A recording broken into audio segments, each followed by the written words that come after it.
Namhlanje ilesson yethu nje it's all about ukugolabe uMetaTrader 5 futhi usetshenziswa kanjani.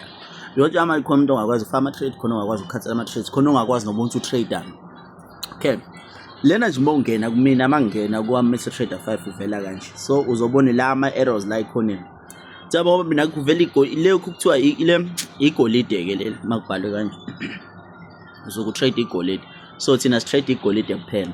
So wena hlasimbe uzothi uyangena ubona izinto eziningi la zoxhaxa uyisusa kanjani ke lezo zinto uzothinta la ikhonini naphezulu thinte kanje kuvela umqomo kanje mase uthika zonke izinto la uthi yabo ngiqala ngathinta umqomo waba blue ngase ngithinta labo line bonke kuzothika yako bese ngithinta nawo umqomo emva kwalokho yonke into izodelete ukosale yodwa emva kwalokho usufuna uku-add ke EXAUUSD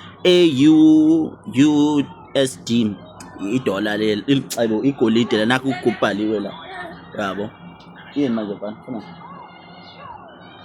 yo kopuleni ngolela kancane saphazamiseka la nakho sangivulile okay uzothinta lo plus lo mawuthinta la plus sithe uthini lapha sithi X A U amsakhumbula hle okay kanje kodwa wena make sure ukuthi kubhala uUSD XAU USD hayi EUR emva kwalokho uyawuthinta mase uthintile uzoyivelela wona kanje kube yiwona kuphela ovelayo kanje uyayibona le nto le so lapho yonke into isuyakhi imnandi usuyazi ukuthi each and every time ungena uzotrader in igolide so step sokuqala leso you need to do to understand wena mawungena kwakho uMetaTrader 5